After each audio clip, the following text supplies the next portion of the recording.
चलो भाई ठीक है। अब देखो पिछले लेक्चर के अंदर हमने इसके अंदर सेंट्रियोल की अपन ने बात करी थी, साथ में साइटोस्केलेटन और सेंट्रोसोम्स की बात करी थी। तो हमने ये बोला था कि जो साइटोस्केलेटन की जब हमने बात करी थी तो साइटोस्केलेटन में हमने ये बोला था कि ये एक तरीके का फिलामेंटस स्ट्रक्चर होता है जो कि सेल का स्केलेटन बनाने में क्या करता है, काम में आता है। और साथ ही साथ हमने ये चीज इसके अंदर सीखी थी कि ये जो अपने पास में साइटोस्केलेटन होता है वो किससे बना हुआ होता है, प्रोटीन के स्ट्रक्चर से बना होता है। और ये प्रेजेंट कहां पे होता है, ऐसे साइटोप्लाज्म। तो जैसे ये न्यूक्लियस है, इस न्यूक्लियस के बाहर की तरफ पूरे के पूरे साइटोप्लाज्म के अंदर क्या ऐसे होते हैं, ऐसे फिलामेंट लाइक स्ट्रक्चर होते हैं जो कि पूरे के पूरे सेल को क्या करते हैं, शेप देने का काम करते हैं।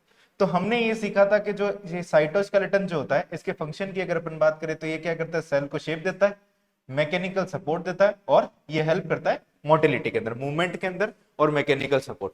साइटोस्केलेटन की जब अपन बात करते हैं तो इसके अंदर हमने ये सीखा था कि तीन तरीके के जो अपने पास में प्रोटीन्स होती है, फिर तीन तरीके के फिलामेंट्स जो होते हैं वो मिल करके साइटोस्केलेटन का क्या करते हैं, फॉर्मेशन।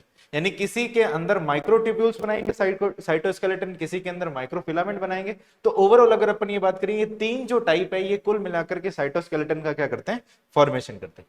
फिर हमने ये सीखा था कि माइक्रोट्यूब्यूल, माइक्रोफिलामेंट और इंटरमीडिएट फिलामेंट होते क्या। माइक्रोट्यूब्यूल में हमने ये बात करी थी कि प्रोटीन कौन सी होती है, इसके अंदर ट्यूबुलिन प्रोटीन होती। इस ट्यूबुलिन प्रोटीन की अगर अपन बात करते हैं तो ये जैसे एक ट्यूबुलिन प्रोटीन है, ऐसे ट्यूबुलिन प्रोटीन के 13 रिंग जो होते हैं ये मिल करके क्या बनाते हैं, माइक्रोट्यूब्यूल बनाते हैं। तो अभी अपन ने क्या कराया, जैसे मान लो कि ये माइक्रोट्यूब्यूल है, इसको ऐसे कट करके देखा तो इसको अगर अपन ऐसे रखेंगे तो ऐसे रॉड लाइक स्ट्रक्चर मिलेंगे हमारे को। ये रॉड लाइक स्ट्रक्चर को भी अपन क्या बोलते हैं, माइक्रोट्यूब्यूल। जब हमने इसका डायमीटर देखा तो डायमीटर कितना मिलता है हमारे को, इसको 25 नैनोमीटर, माइक्रोमीटर नहीं, कितना, नैनोमीटर। माइक्रोफिलामेंट की जब अपन बात करते हैं तो माइक्रोफिलामेंट के अंदर क्या होता है, ऐसे अपने पास में एक्टिन प्रोटीन होती है। ये एक्टिन प्रोटीन आपस में मिल करके क्या बनाती है, एक तरीके से अपने पास में एक सॉलिड स्ट्रक्चर बनाती है जिसको अपन क्या बोलते हैं, माइक्रोफिलामेंट। अब इसको ऐसे भी समझ सकते हो, अपन क्या करते थे घर पे, अगर मान लो कि अपन क्या करते हैं, जैसे बॉल्स को आपस में क्या कर दो, जोड़ दो। तो ऐसे बॉल्स का आप क्या करोगे, जोड़ करके एक सर्कुलर स्ट्रक्चर अगर आप बना देते हो तो वो एक सर्कुलर स्ट्रक्चर कैसा बनेगा, एक सॉलिड स्ट्रक्चर बनेगा। उस सॉलिड स्ट्रक्चर को आपको एज्यूम करना है माइक्रोफिलामेंट इसी तरीके से दिखते हैं। यानी छोटी छोटी बॉल्स को आप क्या कर रहे हो, ऐसे सीरीज वाइज क्या कर रहे हो, रॉड लाइक अरेंजमेंट के अंदर क्या कर रहे हो, आप इसको अरेंज कर रहे हो। ये सॉलिड स्ट्रक्चर होता है। इसके डायमीटर की जब अपन बात करते हैं तो इसका डायमीटर कितना होता है, 6 से लेकर के 7 नैनोमीटर। अगर अपन इंटरमीडिएट फिलामेंट की अगर अपन ये बात करें तो इंटरमीडिएट फिलामेंट जो होता है वो अलग अलग प्रोटीन से मिलकर के बना होता है। प्रोटीन की अगर अपन ये बात करते हैं तो इसका डायमीटर जब हमने देखा तो इसका डायमीटर कितना मिलता है हमारे को, 8 से लेकर के 12 नैनोमीटर। और इसमें प्रोटीन कौन सी होती है, लेमिन प्रोटीन होती है। जैसे कि एक लेमिन प्रोटीन एक एग्जांपल है जो कि कहां पे प्रेजेंट होती है, न्यूक्लियर लेमिना, यानी न्यूक्लियर की जो मेम्ब्रेन होती है उसके अंदर की तरफ। तो उसकी शेप को बनाने के लिए क्या करती है ये न्यूक्लियर मेम्ब्रेन या फिर लेमिन प्रोटीन जो होती है ये काम में आती है। तो हमने एक ऑर्डर समझा था, ऑर्डर के अंदर हमने ये देखा था कि जो सबसे बड़ा साइज होता है वो किसका होता है, माइक्रोट्यूब्यूल, फिर इंटरमीडिएट फिलामेंट, फिर कौन सा होता है, माइक्रो फिलामेंट होता है। ठीक है। फिर देन हमने ये सीखा था इसके अंदर इसके फंक्शन के बारे में। तो माइक्रोट्यूब्यूल का हो चाहे माइक्रोफिलामेंट हो चाहे इंटरमीडिएट फिलामेंट हो, इनका मेन काम क्या होता है, शेप देना, क्योंकि साइटोस्केलेटन का काम क्या है, शेप देना। और हमने ये चीज सीखी थी कि सीलिया और फ्लैजेला का फॉर्मेशन करता है। इसके अंदर हमने ये बात करी थी कि ये एक्टिन प्रोटीन से बन रखा होता है। और एक्टिन प्रोटीन कहां पे होती है, मसल के अंदर, मसल के अंदर होती है। तो मसल के अंदर क्या करती है, कॉन्ट्रेक्शन में क्या करती है, मदद करती है। देन हमने ये सीखा कि ये क्या करता है, सेंट्रियोल का फॉर्मेशन। ये बहुत इंपॉर्टेंट फंक्शन है, ये ध्यान रखना। सेंट्रियोल का क्या करता है, ये फॉर्मेशन करता है। साथ में ये क्या करता है, स्पिंडल फाइबर। तो सेंट्रियोल बनते हैं तो स्पिंडल फाइबर का भी क्या करता है, फॉर्मेशन। जब सेल डिवीजन होता है तो उस समय पे स्पिंडल फाइबर की जरूरत पड़ती है क्रोमोसोम को अलग करने के लिए, तो उस समय पे जरूरत होती है। और लास्ट में हमने देखा कि इंट्रासेलुलर ट्रांसपोर्ट। तो सेल के अंदर जो होता है कि अगर अपन ये बात करते हैं कि एक सेल के अंदर ट्रांसपोर्ट करने के लिए भी क्या करता है, काम में आता है। और ये माइक्रोफिलामेंट की अगर अपन बात करते हैं तो साइटोकाइनेसिस के समय पे, यानी एनिमल सेल के अंदर जब सेल का डिवीजन होता है, ओवरऑल जब अपन टेलोफेज की अपन बात करते हैं, साइटोकाइनेसिस आता है, उस समय पे क्या बनाता है, ऐसे खांच की तरह स्ट्रक्चर बनाता है, फरो फॉर्मेशन बनता है। उस फरो फॉर्मेशन से कैसे, जैसे मान लो कि आपको आगे मैं सिखाऊंगा, ये जैसे मान लो कि अपने पास में सेल है, ये एक्टिन प्रोटीन क्या करती है, इसकी पेरीफ्री पे ऐसे अरेंज हो जाती है। ठीक है, अरेंज हो गई। अब ये क्या करेगी, अपने आप को क्या करेगी, ऐसे कॉन्ट्रैक्ट करेगी। तो कॉन्ट्रैक्ट करने की वजह से ये अंदर की तरफ मूव करेगा और ये भी अंदर की तरफ मूव करेगा। अल्टीमेटली दोनों के दोनों आपस में जुड़ेंगे और दो पार्ट के अंदर क्या हो जाते हैं, टूट जाते हैं। तो सेल का डिवीजन हो गया। इतनी बात समझ में आई? तो बीच में ये जो खांच जैसा एक तरीके से अपन स्ट्रक्चर बनता है, फरो जो बनता है, वो किसकी किसकी वजह से बनता है, माइक्रोफिलामेंट। इंटरमीडिएट फिलामेंट हमने ये बात करी कि भाई यार जैसे कि लेमिन प्रोटीन, तो ये न्यूक्लियस की मेम्ब्रेन है, ये इसके अंदर की तरफ ये प्रोटीन अरेंज होती है, ठीक है, जो कि इस न्यूक्लियस को शेप देती है। फिर हमने ये सीखा कि भाई जैसे कि मान लो कि हम ये बात करते हैं कि मसल के अंदर भी एक प्रोटीन होती है, मसल की प्रोटीन को अपन क्या बोलते हैं, डेस्मिन प्रोटीन बोलते हैं।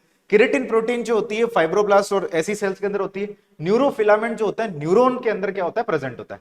फिर मैंने आपको ये सिखाया था कि जब प्रोफेज आता है यानी सेल डिवीजन की जो पहली फेज आती है उसको अपन क्या बोलते हैं, प्रोफेज। इस प्रोफेज के अंदर क्या होता है, न्यूक्लियर मेम्ब्रेन डिसअपीयर हो जाती है। क्यों होती है, क्योंकि इस लेमिन प्रोटीन का फॉस्फोराइलेशन हो जाता है यानी टूट जाती है। जब ये टूट जाएगी तो न्यूक्लियर मेम्ब्रेन भी क्या हो जाएगी, ऑटोमेटिकली टूट जाएगी। तो इसके टूटने की वजह से हमारे को ये दिखता है कि न्यूक्लियर मेम्ब्रेन डिसइंटीग्रेट हो जाती है। इंटीग्रेट का मतलब होता है जुड़ा हुआ, डिसइंटीग्रेट का मतलब होता है बीच बीच में कैसे क्या हो जाना, टूट जाना, ठीक है भाई। चलो अब अगर अपन ये बात करें कि इसके अंदर लास्ट हमने ये पढ़ा था, इसके अंदर सेंट्रियोल और सेंट्रोसोम। सेंट्रियोल के लिए हमने ये बोला था कि किसके अंदर प्रेजेंट होता है, ये एनिमल सेल के अंदर। प्लांट सेल के अंदर ये एब्सेंट होता है, लेकिन लोअर प्लांट के अंदर कभी कभार क्या हो सकता है, इसको देखा जा सकता है। तो हमने ये बोला था सेंट्रियोल किस तरीके का स्ट्रक्चर होता है, आपको एक सिलेंड्रिकल लाइक स्ट्रक्चर होता है। तो ये सिलेंड्रिकल जो स्ट्रक्चर, अगर मान लो कि ये दोनों दो स्ट्रक्चर आपस में परपेंडिकुलरली अरेंज हो जाए, उस तरीके के स्ट्रक्चर को अपन क्या बोलते हैं, ये आपके सेंट्रोसोम्स बोलते हैं। इतनी बात समझ में आ गई, ये सेंट्रोसोम्स बोलते हैं इसके अंदर अपन।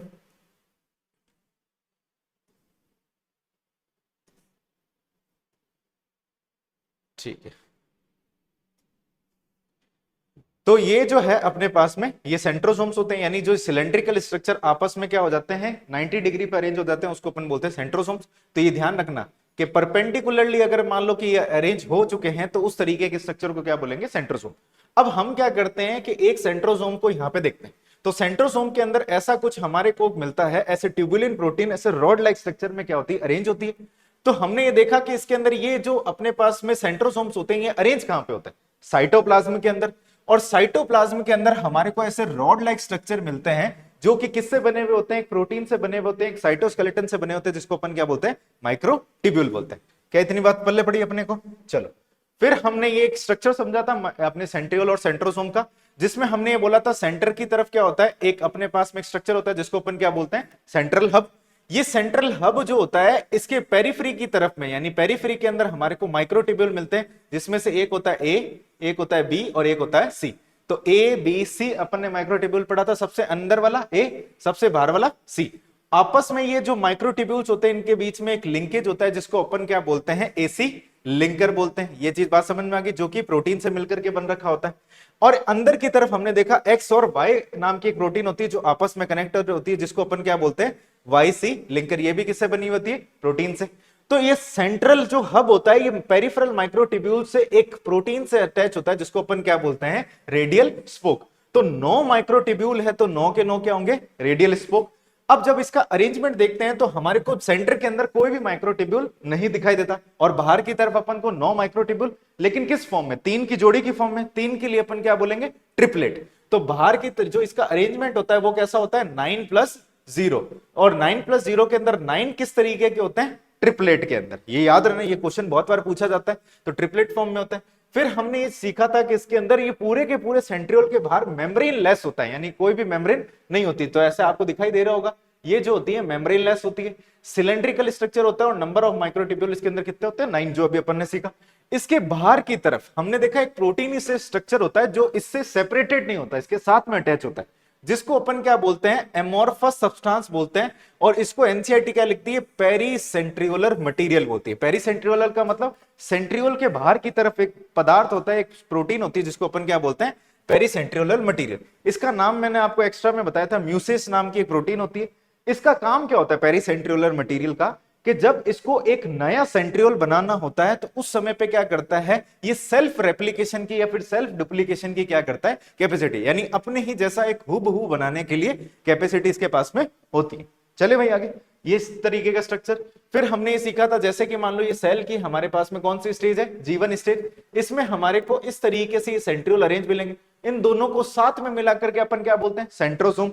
अब जब मान लो कि एस फेज आती है तो इन दोनों को क्या करना पड़ता है कि डबल होना पड़ता है। डबल का मतलब एक सेंट्रियोल दूसरे सेंट्रियोल को बनाएगा और दूसरा सेंट्रियोल दूसरे सेंट्रियोल। तो ऐसे हमारे को एक ही सेल के अंदर जब सेल डिवीजन होगा तो 2 सेंट्रियोल मिलते हैं, या फिर एक तरीके से अपन बात करते हैं 2 अपने पास में सेंट्रोसोम मिलते हैं। कैसे बनाता है? तो ये जो आसपास में इनको अपन ने क्या बोला था, पेरीसेंट्रियोलर मटेरियल, ये क्या करेंगे, ऐसे माइक्रोट्यूब्यूल्स को क्या करेंगे, फॉर्मेशन करेंगे, और माइक्रोट्यूब्यूल बनने के बाद में एक स्ट्रक्चर डेवलप हो जाता है जिसको अपन क्या बोलते हैं, सेंट्रियोल बोलते हैं। इतनी बात समझ में आ गई, इस तरीके से बनता है। तो सेंट्रियोल का जब अपन स्ट्रक्चर देखते हैं तो अपने को किस तरीके का दिखता है, ये जो अपने को स्ट्रक्चर मिलता है ये एक तरीके से जो घोड़ा गाड़ी जो होती है यानी बग्गी जो होती है उसके व्हील की तरह दिखाई देता है, इसलिए इसको अपन क्या बोलते हैं, कार्ट व्हील लाइक स्ट्रक्चर, जो कि इसके ट्रांसफर सेक्शन में मिलता है। अभी अगर आप सीधे देखोगे तो सिलेंड्रिकल दिखेगा, ऐसे करके देखोगे तो कैसे दिखेगा, कार्ट व्हील, यानी घोड़ा गाड़ी की तरह जो उसका पहिया जो होता है उस तरीके से। अब इसके फंक्शन की अगर अपन बात करी थी तो फंक्शन में क्या करता है, सबसे पहले डिवीजन में हेल्प करता है। कैसे? ये जैसे मान लो कि ये सेंट्रियोल है तो क्रोमोसोम से क्या करता है, स्पिंडल फाइबर फेंकता है जो कि सेल डिवीजन के समय पे क्रोमोसोम को अपने अपोजिट पोल की तरफ लेके जाता है और सेल क्या हो जाती है, डिवाइड हो जाती है, जिसमें ट्यूबुलिन प्रोटीन हेल्प करती है जो कि माइक्रोट्यूब्यूल्स के अंदर बनता है, यानी स्पिंडल फाइबर का क्या करता है, ऑर्गेनाइजेशन। दूसरा हमने बात करी थी प्लेन ऑफ डिवीजन, कि कौन से प्लेन से डिवीजन होगा। हमने ये पढ़ा था कि सेंट्रियोल जहां है उसके 90 डिग्री पे अपन बात करते हैं सेल क्या हो जाएगी, डिवाइड हो जाएगी। लास्ट हमने फंक्शन पढ़ा था बेसल बॉडी का फॉर्मेशन, ये बहुत इंपॉर्टेंट है, ये हमेशा ध्यान रखना, अभी अपन पढ़ेंगे बात करेंगे। तो ये फॉर्मेशन किसका करता है, बेसल बॉडी का, बेसल बॉडी का फॉर्मेशन करता है। और हमने एक चीज ये सीखी थी कि प्लांट के अंदर सेंट्रियोल एब्सेंट होता है लेकिन सेल डिवीजन तो उसमें भी चलता है, तो उसके अंदर ऐसा कौन सा सब्सटेंस होता है, उसके अंदर होता है MIOC, जिसको अपन बोलते हैं माइक्रोट्यूब्यूल ऑर्गेनाइजेशन कॉम्प्लेक्स, या फिर सेंटर बोलते हैं, या फिर MTOC भी अपन बोल सकते हैं, MIOC बोलो या MTOC बोलो, ज्यादा सही कौन सा है, MTOC अपन बोल सकते हैं, ठीक है ना। तो ये अपने पास में क्या होता है कि एक तरीके का कॉम्प्लेक्स होता है, या फिर जिसको अपन एक और नाम से जानते हैं गामा ट्यूब्यूलिन रिंग कॉम्प्लेक्स। इसका सेम काम होता है, इसका काम क्या होता है, आपके स्पिंडल फाइबर, एनिमल सेल में स्पिंडल फाइबर कौन बनाता है, सेंट्रियोल, और अगर अपन प्लांट के अंदर अगर अपन बात करें तो कौन बनाता है, गामा ट्यूबुलिन रिंग कॉम्प्लेक्स बनाता है, ठीक है भाई। ये चीज हमने पढ़ी, फिर हमने सीलिया और फ्लैजिला स्टार्ट करा। अब यहीं से अपन स्टार्ट करते हैं आगे का लेक्चर, ठीक है। सीलिया और फ्लैजिला के अंदर हमने एक चीज ये बात करी थी कि जैसे कि अगर अपन ये बात करते हैं, ठीक है, अब देखो सीलिया और फ्लैजिला की जब अपन ने बात करी तो ये जो हमने एक ऑर्गेनिज्म बनाया था जिसको अपन क्या बोलते हैं, पैरामीशियम बोलते हैं। इस पैरामीशियम की बॉडी की सरफेस पे आपको छोटे छोटे से क्या स्ट्रक्चर मिलते हैं, आउटवर्ड स्ट्रक्चर मिलते हैं, जिसको हम क्या बोलते हैं, सीलिया। ये जो हमने स्ट्रक्चर बनाया था इसको अपन बोलते हैं क्लेमाइडोमोनास बोलते हैं, ठीक है। क्या बोलते हैं इसको अपन, क्लेमाइडोमोनास। इस क्लेमाइडोमोनास के ऊपर एक ऐसे फिलामेंटस स्ट्रक्चर मिलता है, ऐसे एक लॉन्ग स्ट्रक्चर मिलता है जिसको अपन आज के समय पे क्या बोलते हैं, आपके फ्लैजिला बोलते हैं। तो एक हो गया सीलिया और एक हो गया फ्लैजिला। सीलिया की जब हमने बात करी थी तो जैसे इसके डिफरेंस की अपन बात करते हैं, तो सीलिया और फ्लैजिला जो होते हैं उनके डिफरेंस में अगर सबसे पहला डिफरेंस देखें तो इसके नंबर के बेसिस पे बात करते हैं। तो नंबर के बेसिस पे अगर अपन बात करें तो सीलिया का नंबर आपको ज्यादा दिखाई दे रहा है और फ्लैजिला का नंबर क्या होता है, कम होता है, तो इसलिए अपन क्या लिखते हैं, फ्यू। अगर साइज की अगर अपन बात करें तो इनका साइज कैसा होता है, छोटा, और इनका साइज कैसा होता है, लॉन्ग होता है। फिर हमने ये बात करी थी इसके अंदर मूवमेंट, इसका जो मूवमेंट होता है ऐसे रॉ लाइक मूवमेंट होता है। रो का मतलब कोऑर्डिनेटेड मूवमेंट का मतलब क्या होता है, जैसे इस हाथ को देखो, ये सीलिया मान लो, ये सारे के सारे सीलिया एक साथ खुलेंगे और एक साथ ही क्या होंगे, ओपन होंगे। ओपन इन द सेंस कि भाई सारे के सारे एक ही डायरेक्शन में मूव कर रहे हैं और एक ही डायरेक्शन के अंदर क्या हो रहा है, इस तरीके। तो इस तरीके के मूवमेंट को, इस तरीके के मूवमेंट को अपन क्या बोलते हैं, कोऑर्डिनेटेड मूवमेंट बोलते हैं। यानी जो ऐसे मूवमेंट जो एक साथ होते हैं उसको अपन क्या बोलते हैं, कोऑर्डिनेटेड। तो हमने इसको बताया था कि ये किस तरीके से होता है, ओर्स लाइक मूवमेंट होता है। ओर्स का मतलब क्या होता है, चप्पू की तरह। यानी बोट के अंदर आपके पास में जो बोट चलाने वाले जो होते हैं जिनके हाथ में क्या होता है, एक वुडन स्टिक लाइक स्ट्रक्चर होता है जिसको अपन क्या बोलते हैं, चप्पू, उस तरीके से काम करते हैं। और इस तरीके के मूवमेंट को अपन एक और नाम से जानते हैं, इसको अपन क्या बोलते हैं, पेंडुलर मूवमेंट। यानी पेंडुलम की तरह मूवमेंट करता है, यानी अगर एक या तो इस डायरेक्शन में जाएगा या तो इस डायरेक्शन में जाएगा। इतनी बात समझ में आ गई आपको। फिर हमने ये बात करी थी इसके अंदर, ठीक है, ये हमने बात करी थी कि इसके अंदर फ्लैजिला, फ्लैजिला के अंदर कोऑर्डिनेशन मूवमेंट नहीं होता, कहीं पे भी मूव करता है। मान लो ये वाला फ्लैजिला इस डायरेक्शन में मूव कर रहा है, ये वाला इस डायरेक्शन में, तो दोनों क्या होते हैं, मूवमेंट अलग अलग होता है। तो इस मूवमेंट को अपन क्या बोलते हैं, wave like movement. Wave like movement का मतलब अगर मान लो कि आपके पास में एक धागा है और एक धागे को आपने क्या करा, जोर से ऐसे मारा, तो बीच में क्या बनेगी, ऐसी वेव बनेगी। इसी तरीके से क्या होता है, चाबुक के अंदर अपन ऐसे फ्लैप करते हैं, तो फ्लैश करते हैं, तो जब अपने को क्या मिलता है, वेव लाइक मूवमेंट। इस तरीके के मूवमेंट को अपन क्या बोलते हैं, अनड्यूलेटेड मूवमेंट बोलते हैं, जिसमें वेव लाइक मोशन होता है। चले आगे, चलो अब अपन इसके अंदर अपन ये बात करते हैं नेक्स्ट इसके स्ट्रक्चर, ठीक है। अब सीलिया और फ्लैजिला की जब अपन बात करते हैं तो सबसे इंपॉर्टेंट पॉइंट आता है प्रोकैरियोट और यूकैरियोट के बीच में, ठीक है।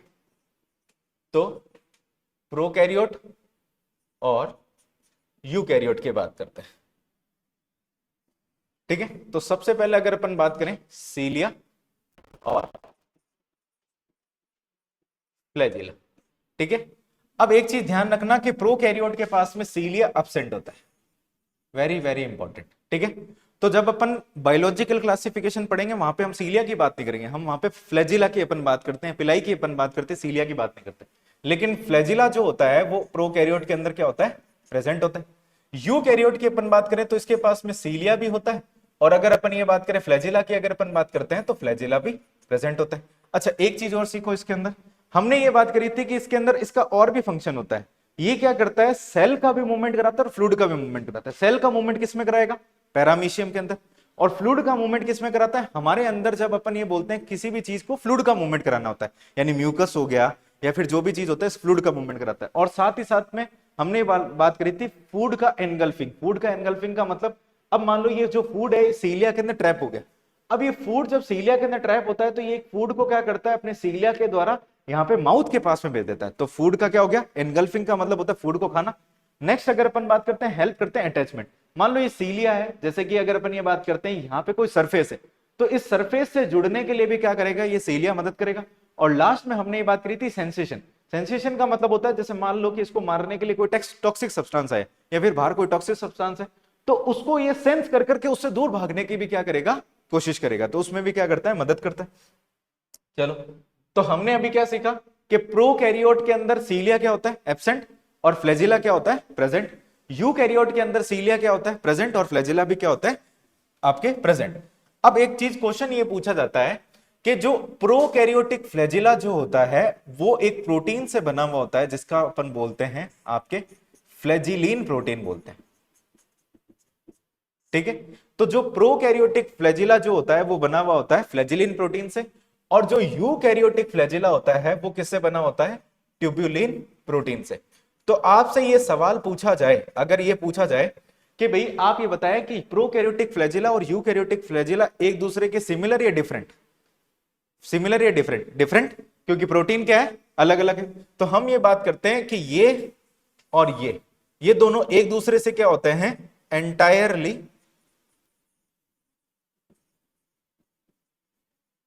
डिफरेंट होते हैं।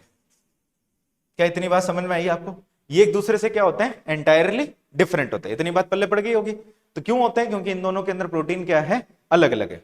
अब हम सीखते हैं इसके अंदर, अगर अपन ये बात करें कि यहां पे हम सीलिया की अगर अपन ये बात करते हैं कि सीलिया जो होता है अपने पास में सीलिया का स्ट्रक्चर और फ्लैजिला का स्ट्रक्चर ऑलमोस्ट सिमिलर होता है।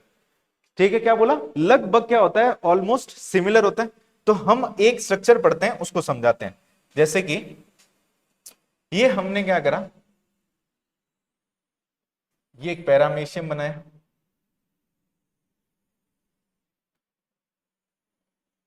ठीक है, इस पैरामीशियम के अंदर हमने क्या करा, एक फ्लैजिला को ऐसे क्या कर लिया, एनलार्ज कर लिया। एनलार्ज का मतलब समझते हो क्या होता है, हमने एक फ्लैजिला को ऐसे जूम करके देख रहे हैं। तो ये एक फ्लैजिला किस तरीके से दिखाई देगा हमारे को, कुछ ऐसे दिखाई देगा। बात समझ में आई आपको, हमने क्या करा, एक फ्लैजिला को क्या कर लिया, एनलार्ज कर लिया, तो इस तरीके से दिखाई देगा। तो ऐसे बहुत सारे फ्लैजिला क्या है यहां पे ऐसे सरफेस पे लगे।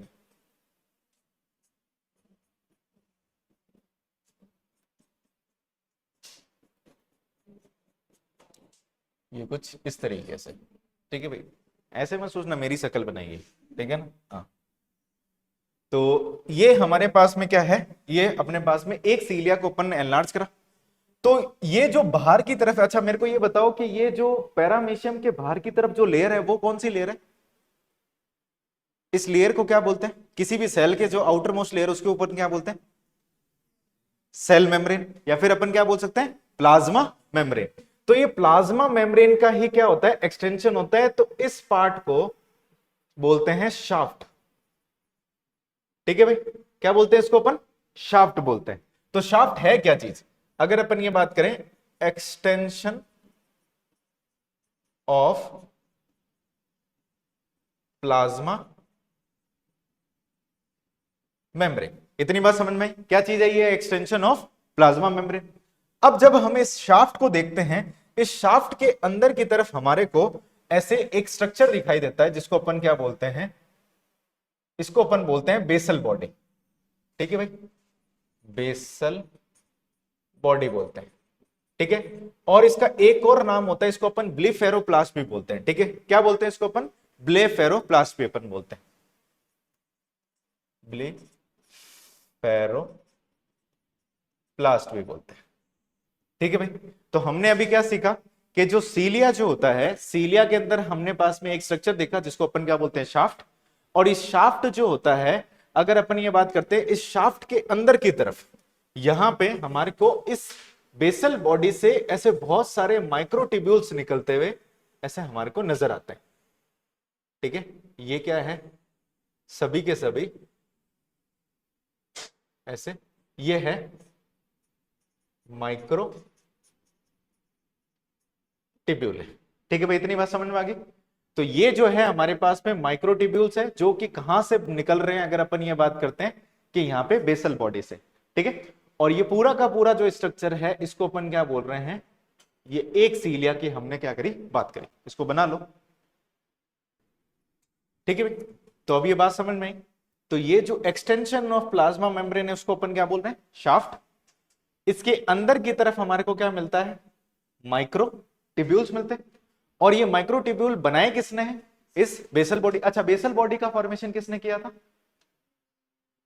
बेसल बॉडी का फॉर्मेशन किसने किया? सेंट्रियोल ने। ठीक है, और हमने अभी सीखा भी था सेंट्रियोल का काम क्या होता है? एक प्रोटीन को बनाना या प्रोटीन का फॉर्मेशन करना, जिसको अपन बोलते हैं ट्यूबुलिन प्रोटीन। तो ये जो अपने माइक्रो ट्यूब्यूल्स होंगे, वो किससे बने होंगे? ट्यूबुलिन प्रोटीन से। तो ये हमारे पास में बेसल बॉडी को अपन क्या बोलते हैं? एक और नाम से जानते हैं, ब्लीफेरोप्लास्ट भी बोलते हैं। अब ये ब्लीफेरोप्लास्ट जो होते हैं, अगर अपन ये बात करें, यहां पे कुछ और ऐसे रूट लाइक स्ट्रक्चर लगे हुए होते हैं। ठीक है, इस स्ट्रक्चर को अपन बोलते हैं रूट लेट बोलते हैं। ठीक है, रूटलेट्स बोलते हैं। हालांकि अपने काम का नहीं है, अपने को क्या चीज सीखनी है? सिर्फ और सिर्फ बेसल बॉडी और ये चीज सीखनी। अब एक क्वेश्चन पूछा जाता है कि ये जो अंदर की तरफ अपने पास में ये माइक्रोट्यूब्यूल का जो बंडल, क्या बोला अपन ने? माइक्रोट्यूब्यूल का बंडल जो है, इस तरीके के स्ट्रक्चर को अपन अगर अपन ये बोलते हैं, यहां पे देखो दो चीजें होगी। एक तो अपने पास में क्या होगा? ये माइक्रोट्यूब्यूल होगा, और इस प्लाज्मा मेम्ब्रेन को निकाल दो। अगर अपन इस स्ट्रक्चर में से अगर प्लाज्मा मेम्ब्रेन को यहां से निकाल देते हैं, तो यहां पे हमारे को क्या मिलेगा? कुछ प्रोटीन्स मिलेगी, और कुछ अपने को क्या मिलेंगे? माइक्रोट्यूब्यूल्स। तो ये माइक्रोट्यूब्यूल्स प्लस प्रोटीन, ये दोनों मिल करके इस स्ट्रक्चर को बनाते हैं। इस स्ट्रक्चर को अपन बोलते हैं एक्सोनीमा बोलते हैं। क्या बोलते हैं भाई इसको अपन? एक्सोनीमा। ठीक है, अब मेरे को एक चीज ये बताओ कि एक्सोनीमा के अंदर क्या नहीं है? ठीक है, हमने बाहर किसको निकाल दिया एक्सोनीमा से? प्लाज्मा मेम्ब्रेन को। तो एक्सोनीमा का मतलब क्या होता है कि अगर आप शाफ्ट में से प्लाज्मा मेम्ब्रेन को बाहर निकाल देते हो, तो बाकी अंदर का बचा हुआ कंटेंट क्या कहलाएगा? एक्सोनीमा कहलाएगा। क्या बात क्लियर है आपको? अब हमने क्या करा? इसको ऐसे यहां से कट किया, और कट करने के बाद में मान लो कि ये इस तरीके से, ठीक है, शाफ्ट है, इसको अपन ने ऐसे कट किया, और कट करने के बाद में ऐसे देखा। इतनी बात समझ में आई? तो अब अपन इसके अंदर एक स्ट्रक्चर बनाते हैं, सेम अपन ने जो पहले जो अपन ने बनाया था उसी तरीके से। ठीक है, अब देखो इसके अंदर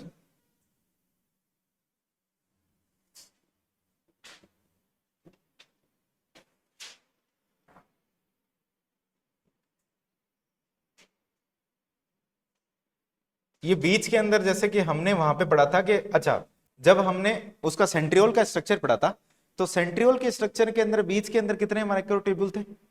एक भी नहीं था। लेकिन यहां पे हमारे को दो माइक्रोट्यूब्यूल मिलते हैं। ठीक है, यहाँ पे ये दो माइक्रोट्यूब्यूल मिलते हैं, और ये दोनों माइक्रोट्यूब्यूल एक अपने पास में क्या बोलते हैं? एक यहाँ पे प्रोटीन से अटैच्ड होते हैं। इन दोनों के बाहर की तरफ एक ब्रिज लाइक स्ट्रक्चर होता है, या फिर अपन बोलते हैं शीथ लाइक स्ट्रक्चर होता है, कुछ इस तरीके से। क्या भाई बात समझ में आई आपको? सेंटर के अंदर आपको कितने मिलते हैं? दो माइक्रोट्यूब्यूल। उनके बीच में आपस में क्या होता है कि यहाँ पे एक ब्रिज होता है, और ब्रिज के बाहर की तरफ एक शीथ लाइक स्ट्रक्चर होता है, जिसको अपन क्या बोलते हैं? सेंटर की तरफ प्रेजेंट है तो सेंट्रल शीथ बोलते हैं। ठीक है, अब बाहर की तरफ अगर अपन ये बात करें, और भी स्ट्रक्चर्स होते हैं, जैसे कि हमने ये बात करी थी कि अच्छा मेरे को ये बताओ कि ये जो सीलिया और फ्लैजिला है, ये बनेंगे किससे? सेंट्रियोल से। तो सेंट्रियोल के बाहर की तरफ कितने माइक्रोट्यूब्यूल होते हैं? 9। नौ ही होते हैं, लेकिन वहां पे कितने किस फॉर्म में होते हैं, डबलेट या ट्रिपलेट, ट्रिपलेट। लेकिन यहाँ पे खास बात यह है, यहाँ पे जो बाहर की तरफ ट्यूब्यूल होते हैं वो किस फॉर्म में होते हैं, डबलेट की फॉर्म में होते हैं। ठीक है, नौ ही होते हैं यहाँ पे, तो हम ये बना लेते हैं यहाँ पे।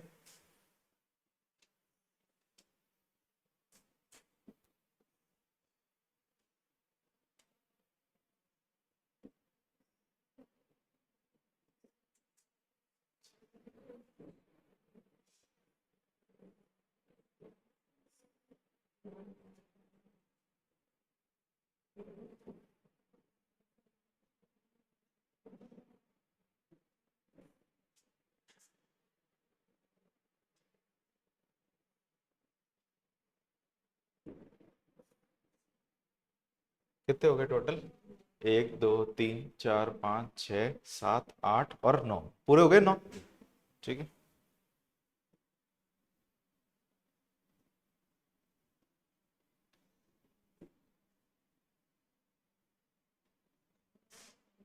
ठीक है, कुछ इस तरीके से ये 9 अपने पास में माइक्रोट्यूब्यूल होते हैं।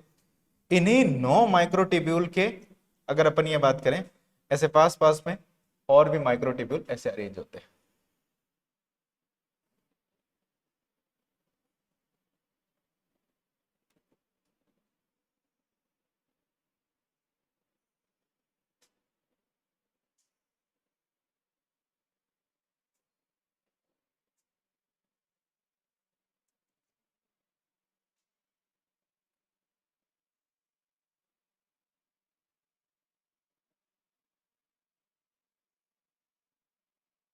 ठीक है भाई, समझ पा रहे हो किस तरीके से अरेंज है, ऐसे 9 माइक्रोट्यूब्यूल्स है।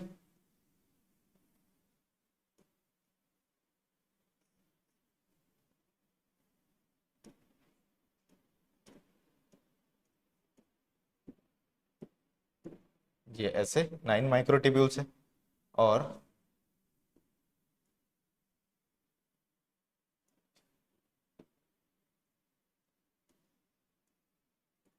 ये डबलेट की फॉर्म में यहाँ पे इस तरीके से प्रेजेंट है। और ये जो बीच के अंदर आपको दिखाई दे रहे हैं, ये दो सेंट्रल माइक्रोट्यूब्यूल्स है। ठीक है, अच्छा मेरे को ये चीज बताओ कि जो माइक्रोट्यूब्यूल है किस तरफ अरेंज है, पेरिफेरी की तरफ। तो इस माइक्रोट्यूब्यूल को भी अपन क्या बोलेंगे, पेरिफेरल माइक्रोट्यूब्यूल। और ये पेरिफेरल माइक्रोट्यूब्यूल जो होते हैं, हमने एक बात करी थी कि यहाँ पे ये क्या होते हैं, इससे कनेक्टेड होते हैं। ठीक है, ऐसे।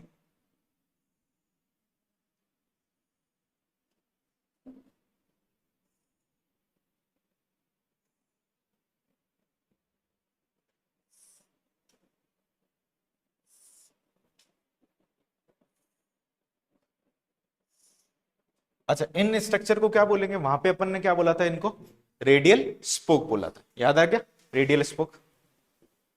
ठीक है, अब हमारे को ये जो अपन ने बनाया है, अगर अपन ये बात करें, ये जो अपन ने बनाया है इसको अपन बोलते हैं ए माइक्रोट्यूब्यूल। यहां पे क्या होते हैं, दो है, एक का नाम अपन ने क्या रख दिया, ए, और ये जो है ये सारे के सारे ए हैं। ठीक है, और ये जो है इनको अपन बोलते हैं बी।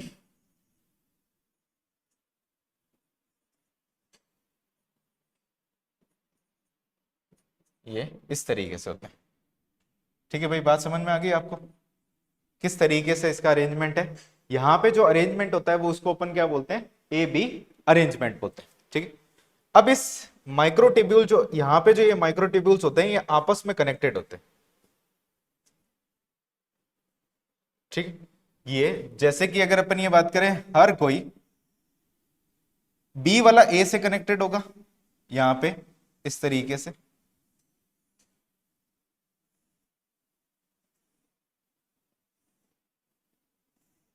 तो अब आप इसका नाम मेरे को बताएं कि इनको अपन क्या बोलेंगे, ए और बी लिंकर बोलते हैं। क्या बोलते हैं अपन इसको, ए बी लिंकर बोलते हैं। अब ये जो ए बी लिंकर की अगर अपन ये बात करें कि हमारे पास में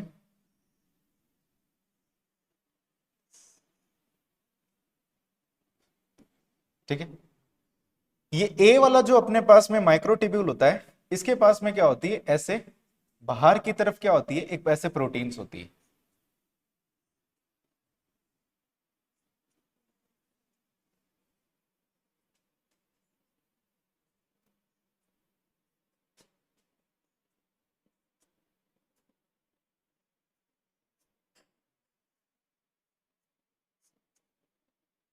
ये इस तरीके से क्या होती है, ऐसे प्रोटीन्स होती है।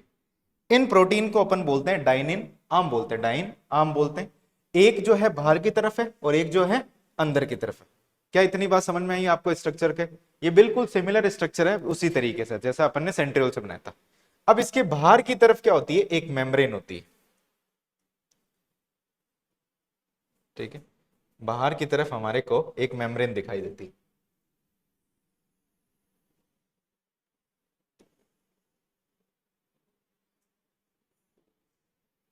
ये ऐसे,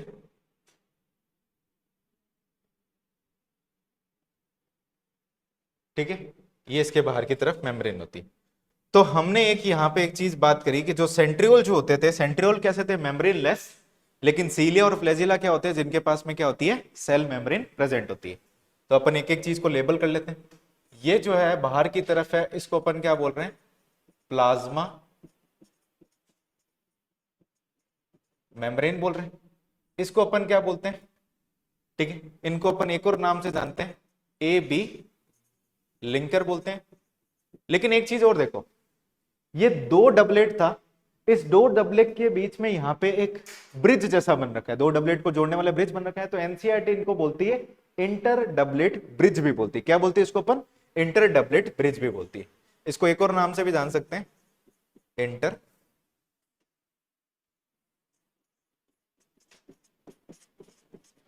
डबलेट ब्रिज भी बोल सकते हैं। इतनी बात पल्ले पड़ी। ये सेंटर की तरफ जो आपको दिखाई दे रहा है, इसको अपन क्या बोलते हैं, सेंट्रल शीथ बोलते हैं, सेंट्रल शीथ बोलते हैं इसको। इन स्ट्रक्चर को क्या बोलते हैं, इनको अपन बोलते हैं रेडियल स्पोक्स बोलते हैं। ठीक है, ये जो है अगर अपन इनको अपन बोलते हैं पेरीफेरल डबलेट। ठीक है, पेरीफेरल क्या बोलते हैं इसको अपन, डबलेट बोलते हैं, पेरीफेरल डबलेट बोलते हैं इसको। और ये जो है इनको अपन बोलते हैं सेंट्रल माइक्रोटिब्यूल बोलते हैं। तो यहां पे सेंट्रल माइक्रोटिब्यूल है, ये दो माइक्रोटिब्यूल के बीच में जो ब्रिज बन रखा है, इसको अपन बोलते हैं सेंट्रल ब्रिज बोलते हैं। ठीक है, सेंट्रल ब्रिज होते हैं। ये बाहर की तरफ एक तरीके का हमारे को अपन बोलते हैं, इसको डाइनिन आर्म बोलते हैं, डाइनिन आर्म बोलते हैं। ठीक है भाई, इसको बात समझ में आ गई, इसको अपन बोलते हैं डाइनिन आर्म बोलते हैं। अब इस डाइनिन आर्म के बारे में ये चीज ध्यान रखना, ये जो डाइनिन जो आर्म होता है, यहां पे एक एक्टिविटी होती है, ठीक है, जिसको अपन बोलते हैं एटीपी एक्टिविटी या फिर एटीपेस एक्टिविटी होती है। ठीक है भाई, याद रहेगा आपको, इस इधर जो एक्टिविटी होती है वो कैसी होती है, एटीपेस एक्टिविटी, बिल्कुल सिमिलर होती है। यानी ये सिमिलर होती है, सिमिलर टू मायोसिन हेड। हम जब लोकोमोशन एंड मूवमेंट पढ़ेंगे तो वहां पे अपन दो प्रोटीन पढ़ेंगे, एक एक्टिन और एक अपन पढ़ेंगे मायोसिन। तो मायोसिन के हेड पे आपने एक चीज पढ़ रखी है कि वहां पे उसके हेड पे क्या होता है, एक एटीपेस एंजाइम होता है जिसमें एटीपी की एक्टिविटी होती है। अब ये एटीपी एक्टिविटी करता क्या है, इसका काम होता है एटीपी को ब्रेक कर करके किस में कन्वर्ट करना, एडीपी प्लस इनऑर्गेनिक फॉस्फेट। और ये इनऑर्गेनिक फॉस्फेट के साथ साथ में हमारे को क्या मिलती है, एनर्जी। इसी एनर्जी के मॉलिक्यूल की वजह से, यानी ये जो एनर्जी बनी, अच्छा मेरे को ये बताओ कि एनर्जी कौन बनाएगा, डायनेनाम बनाएगा। किसकी मदद से बनाएगा, एटीपेस एक्टिविटी। यानी जो हमारी बॉडी के अंदर या किसी की भी बॉडी के अंदर एनर्जी का जो फॉर्म होता है वो कौन सा होता है, एटीपी की फॉर्म में। उस एटीपी को तोड़ेगा, एटीपी किसमें टूटेगा, एडीपी के अंदर। यानी एक फॉस्फेट बाहर निकला, यानी एटीपी की फुल फॉर्म की अगर अपन बात करते तो क्या होता है, एडिनोसिन ट्राई फॉस्फेट। तो उसमें फॉस्फेट कितने हैं, 3। अगर एक फॉस्फेट अगर अपन बाहर निकालेंगे तो कुछ एनर्जी निकलेगी। उसी एनर्जी की वजह से क्या करेगा, ये सीलिया और फ्लैजिला क्या करते हैं, मूवमेंट करते हैं। तो मूवमेंट की बात समझ में आ गई अपने को। तो इस तरीके से क्या होता है, हमारे पास में इसका स्ट्रक्चर होता है। तो अगर इसके अरेंजमेंट की अगर अपन बात करें तो आप मेरे को बताओ इसका अरेंजमेंट।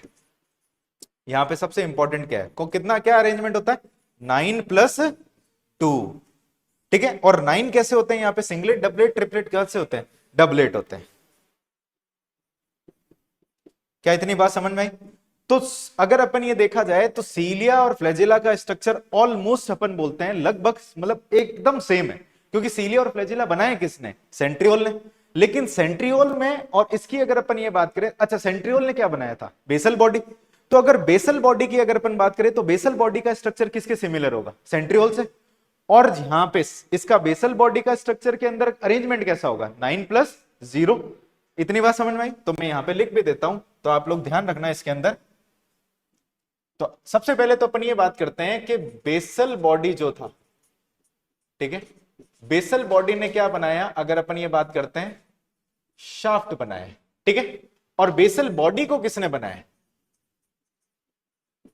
सेंट्रियोल ने। इतनी बात समझ में आई? तो सेंट्रियोल ने क्या बनाया? Basal body. और बेसल बॉडी ने क्या बनाया? शाफ्ट। इतनी बात समझ में? और शाफ्ट के अंदर क्या चीज प्रेजेंट है? हम ये बात करते हैं माइक्रो ट्यूब्यूल्स है,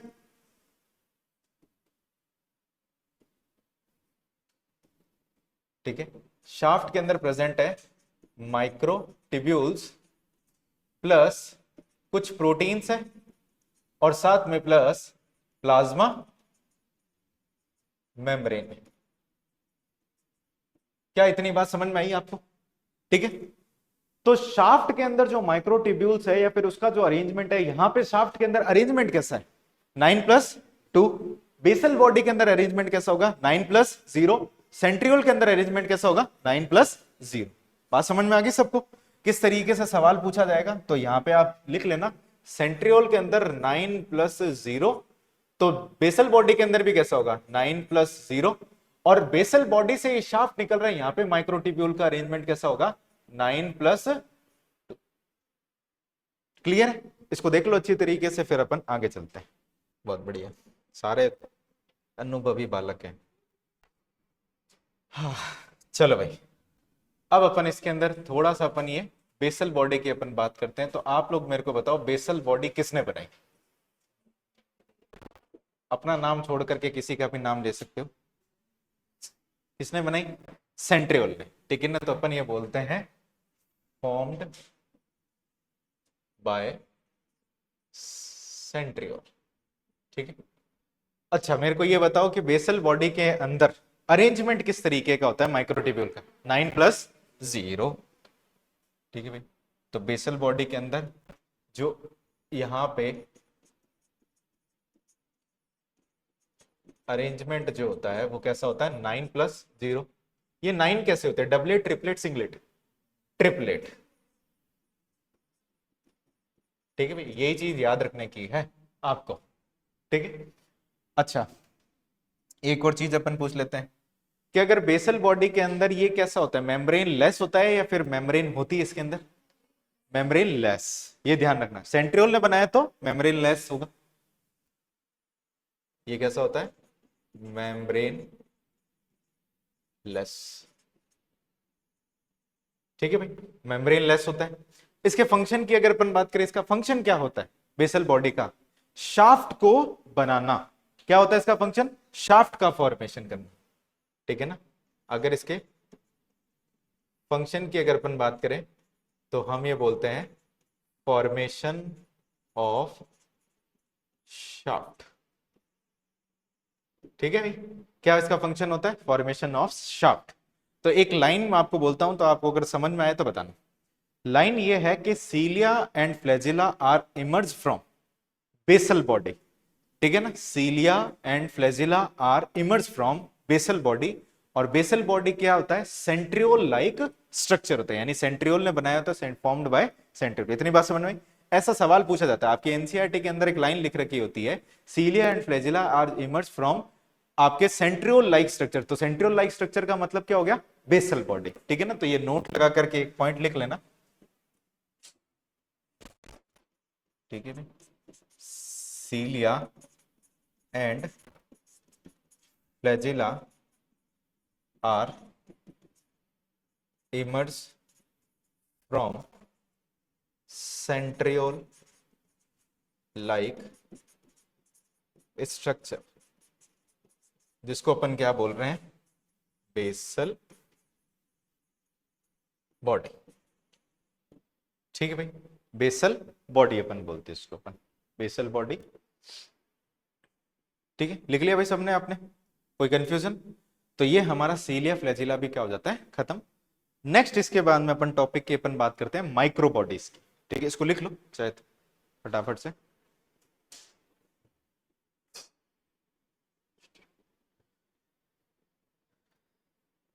चले आगे भाई माइक्रो बॉडीज पे। ठीक है, हेडिंग लगाओ।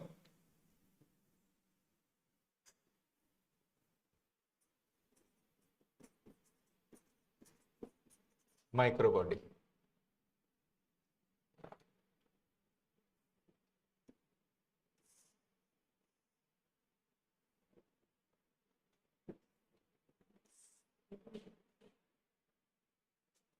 ठीक है, चलो अब देखो आपको सिखाने के लिए माइक्रो बॉडीज क्या होती है। तो ऐसे जो साइंटिस्ट जो थे, उन्होंने सेल के अंदर, जैसे ये सेल है, इसके सेल के साइटोप्लाज्म के अंदर ऐसे सिंगल मेम्ब्रेन बाउंडेड स्ट्रक्चर देखा। ठीक है, मेम्ब्रेन बाउंडेड स्ट्रक्चर देखा। तो माइक्रो बॉडीज क्या होती है, अगर अपन ये बात करते हैं मेम्ब्रेन बाउंडेड स्ट्रक्चर। अच्छा, कहां पे मिल रहे हैं ये अपने को, साइटोप्लाज्म के अंदर। तो हम क्या बोलेंगे इसके अंदर, membrane bounded structure found in cytoplasm of cell. क्या इतनी बात समझ में आई आपको? तो मेम्ब्रेन बाउंडेड स्ट्रक्चर होते हैं जो कि कहां पे मिलते हैं, साइटोप्लाज्म ऑफ सेल। किसके, प्लांट और एनिमल दोनों के। ठीक है ना, in both plant and animal. ठीक है भाई, तो पहली चीज तो ये क्लियर होगी कि इसके अंदर मेम्ब्रेन बाउंडेड स्ट्रक्चर होते हैं। दूसरा हम ये बोलते हैं कि कहां पे मिलते हैं, साइटोप्लाज्म के अंदर। और तीसरा अगर अपन ये बात करते हैं कि कहां पे अगर देखा जाए तो प्लांट और एनिमल दोनों के अंदर मिलते हैं। बालक तू लिख ले, ठीक है ना, नींदे ले रहे हैं आंखें खोल करके, ऐसे करेगा तैयारी तो।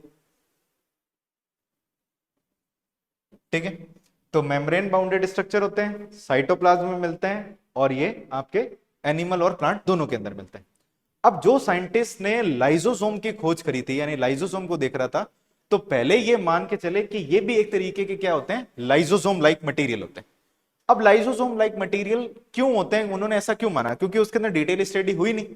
लेकिन बाद में ये पता चला कि इसके पास में भी सिंगल मेम्ब्रेन है और लाइजोसोम के पास में भी क्या होती है, सिंगल मेम्ब्रेन। इसके अंदर की तरफ क्या होते हैं, ऐसे बहुत सारे क्या होते हैं, एंजाइम प्रेजेंट होते हैं। ठीक है, तो और लाइजोसोम के पास में भी एंजाइम प्रेजेंट होते हैं, लेकिन ये लाइजोसोम के सिमिलर नहीं होते। क्यों नहीं होते? लाइजोसोम के अंदर जो एंजाइम होते हैं, उन एंजाइम को अपन एक नाम से जानते हैं, उसको अपन बोलते हैं एसिड हाइड्रोलेज बोलते हैं, याद है, एसिड हाइड्रो। लेकिन ये जो एंजाइम होते हैं एसिड हाइड्रोलेज नहीं होते, तो इसलिए इनको एक अलग से नाम दिया गया, उसको अपन क्या बोलते हैं, माइक्रोबॉडी। तो ये चीज लिख लेना, ठीक है ना। ये जो एंजाइम्स प्रेजेंट होते हैं इसके अंदर, ये एंजाइम जो होते हैं नॉट एसिड हाइड्रोलेस। क्या इतनी बात समझ में आई आपको? ये जो एंजाइम होते हैं ये एसिड हाइड्रोलेस नहीं होते। और ये जो बाहर की तरफ जो मेम्ब्रेन होती है, ये कैसी मेम्ब्रेन होती है, सिंगल मेम्ब्रेन होती है। ठीक है भाई, तो सिंगल मेम्ब्रेन बाउंडेड स्ट्रक्चर जिसके अंदर एंजाइम प्रेजेंट होते हैं, लेकिन वो लाइसोसोम के इक्विवेलेंट नहीं होते। क्यों नहीं होते? क्योंकि ये एसिड हाइड्रोलेस नहीं होते। ठीक है, इतनी बात समझ में आ गई। इसमें सबसे पहले जो माइक्रोबॉडी अपन को पढ़नी है, जो आपका आगे भी काम आएगी, ठीक है, सबसे पहले उसको अपन बोलते हैं, फर्स्ट नंबर जो है पर ऑक्सीजोम। पर ऑक्सीजोम, हेडिंग लगाओ, पर ऑक्सीजोम।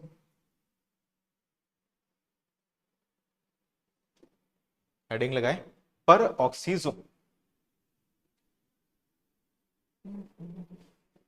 ठीक है, अब पर ऑक्सीजोम की अगर अपन बात करें, तो ये प्रेजेंट होती है, present in both plant and animal, both plant and animal.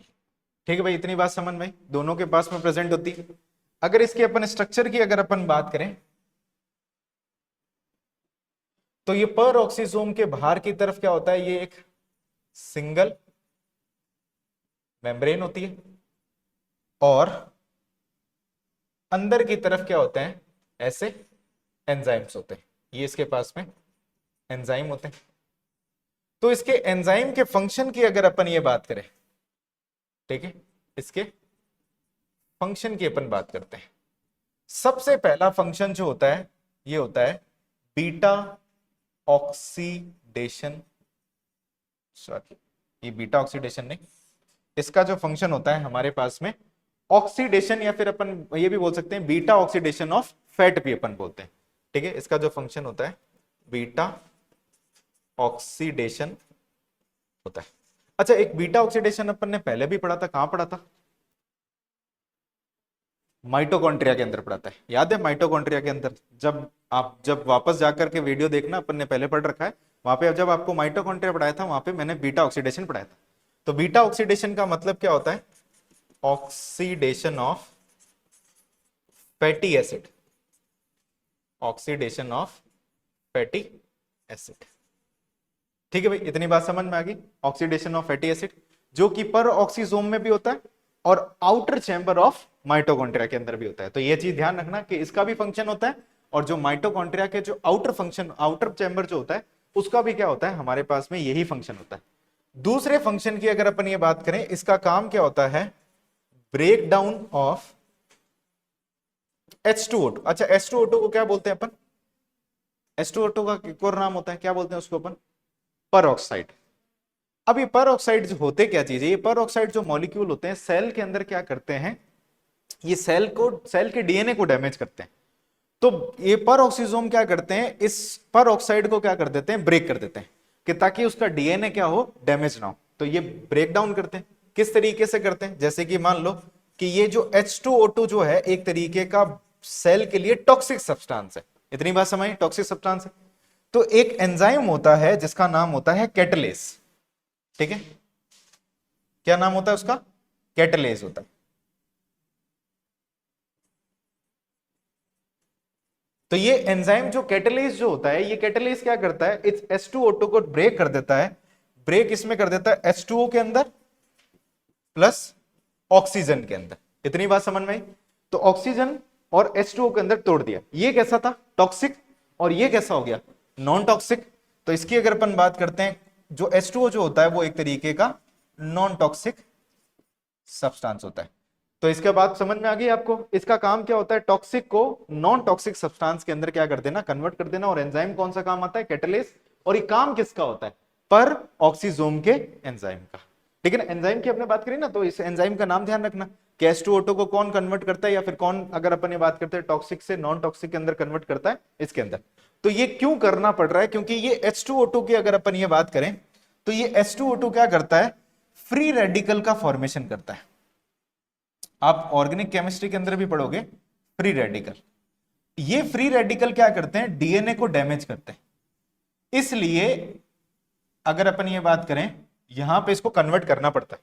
अब मेरे को ये चीज बताओ कि हमारी बॉडी के अंदर ऐसा कौन सा ऑर्गेनल है या फिर ऑर्गन है जो कि टॉक्सिक को नॉन टॉक्सिक के अंदर कन्वर्ट करता है, टॉक्सिक को नॉन टॉक्सिक के अंदर। हमारी बॉडी में ऐसा कौन सा सब्सटेंस है जो टॉक्सिक को नॉन टॉक्सिक, बताओ भाई। एक आपको एंडोप्लाज्मिक रेटिकुलम पढ़ाया था, वहां पे मैंने आपको बताया था साइटोक्रोम P450, ठीक है ना, याद है आपको, मेरे को पता है, ठीक है ना, साइटोक्रोम P450। ये साइटोक्रोम P450 का भी काम क्या होता है, टॉक्सिक को नॉन टॉक्सिक के अंदर कन्वर्ट करना। तो यहां पे अगर अपन ये बात करें, ये जो पर ऑक्सीजोम का जो नंबर होता है एनिमल्स के अंदर, लिवर के अंदर सबसे ज्यादा प्रेजेंट होता है, ठीक है ना। तो पर ऑक्सीजोम का जो नंबर होता है, नंबर हाइयर इन लिवर, और वो भी किसमें, एनिमल्स के अंदर, ठीक है भाई, इतनी बात समझ में आ गई, ठीक है, इतनी बात पहले पड़ी। अब देखो ये जो बीटा ऑक्सीडेशन है ये भी एनिमल्स के अंदर होता है, ये ब्रेकडाउन ऑफ, जो अगर अपन ये बात करें, ये भी H2O2 का जो ब्रेकडाउन है ये भी एनिमल्स में होता है। यानी ये अगर इन दोनों फंक्शन की अगर अपन बात करें, इसकी और इसकी, ये दोनों के दोनों फंक्शन कहां पे होते हैं, प्लांट्स और एनिमल दोनों के अंदर। तो यहां पे ये लिखे भी लो, both in plants and animal. क्या इतनी बात समझ में आई, चलें आगे। इसके अंदर प्लांट और एनिमल दोनों के अंदर होता है। चलो अब आगे अपन बात करते हैं। तीसरा फंक्शन जो होता है इसका, थर्ड फंक्शन, जो सिर्फ और सिर्फ प्लांट के अंदर होता है, उस प्रोसेस को अपन बोलते हैं फोटो रेस्पिरेशन। ठीक है भाई, अभी फोटो रेस्पिरेशन होता क्या चीज है उसको देखो। तो फोटो रेस्पिरेशन जो होता है, एक तरीके से अपन ये बोलते हैं इसको C2 साइकिल भी अपन बोलते हैं, C2 साइकिल बोलते हैं अपन, ग्लाइकोलेट साइकिल भी बोलते हैं। तो इसको अपन एक और नाम से जानते हैं C2 साइकिल और ग्लाइकोलेट साइकिल बोलते हैं। अब ये फोटो रेस्पिरेशन का मतलब है क्या चीज, इसको देखें। देखो क्या होता है कि हम अपने, अच्छा ये एक चीज ये बताओ कि अपन ने जो क्लोरोप्लास्ट पढ़ा था, ठीक है ना, जो क्लोरोप्लास्ट के स्ट्रोमा के अंदर एक एंजाइम पढ़ा था जिसका नाम क्या था, रुबिस्को। रुबिस्को का काम क्या होता है, रुबिस्को ज्यादातर एफिनिटी शो करता है, यानी वो बाइंडिंग एफिनिटी होती है उसकी किसके साथ में, CO2 के साथ में। यानी अगर अपन सिंपल सी ये बात करें कि जो आपके, हम ये बोलते हैं एक होती है लाइट रिएक्शन और एक होती है डार्क रिएक्शन। लाइट रिएक्शन में अपन क्या बोलते हैं, वाटर को स्प्लिट करते हैं और अपन क्या कराते हैं, इसके अंदर ऑक्सीजन इवॉल्व करते हैं और कुल मिलाकर के हम क्या बनाते हैं, एनर्जी बनाते हैं, ठीक है ना, बनाई।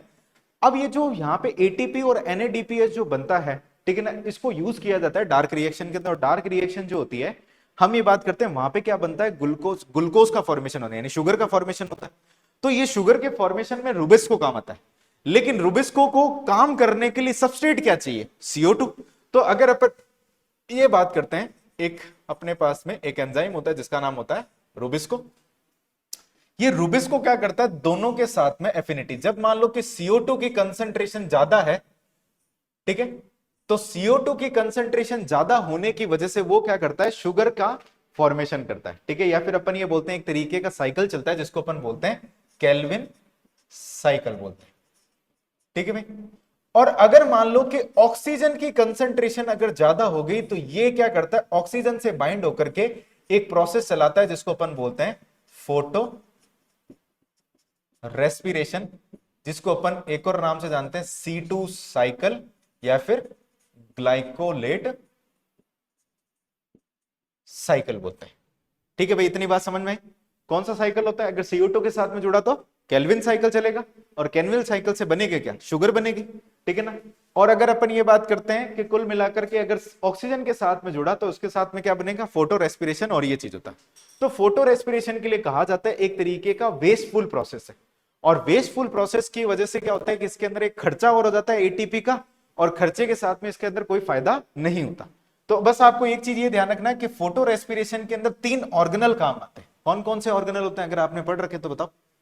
फोटो रेस्पिरेशन में 3 ऑर्गेनल होते हैं, एक होता है क्लोरोप्लास्ट, एक होता है परऑक्सीसोम, और एक होता है माइटोकॉन्ड्रिया। तो एक होता है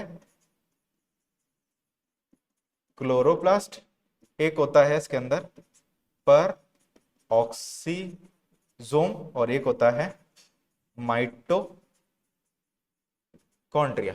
तो आप इसको शॉर्ट में भी ऐसे भी याद रख सकते हो, CPM से भी याद रख सकते हो, ठीक है।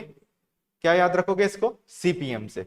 और एक और भी एक होता है, एक इसकी ट्रिक भी होती है, चम्मच पर मिठाई, ठीक है, चम्मच पर मिठाई। चम्मच से हो गया क्लोरोप्लास्ट, और पर का मतलब क्या हो गया, परऑक्सीसोम, मिठाई का मतलब क्या हो गया, माइटोकॉन्ड्रिया। इसको ऐसे भी याद रख सकते हो, चम्मच पर मिठाई या फिर CPM। तो ये ध्यान रखना कि इसमें 3 ऑर्गेनल काम आते हैं। तो परऑक्सीसोम के अंदर क्या होता है, अपने पास में ये सब चीजों का प्रोसेस चलता है। चले आगे भाई, इसको देख लो फिर आगे चलते हैं। चले भाई, दूसरा इसके अंदर यहाँ पे अपने पास में दूसरी माइक्रो बॉडी जो आती है उसको अपन बोलते हैं ग्लाय ऑक्सी ग्लाइऑक्सीसोम्स बोलते हैं, ऑक्सीसोम। तो हेडिंग लगाओ ग्लाइऑक्सीसोम्स,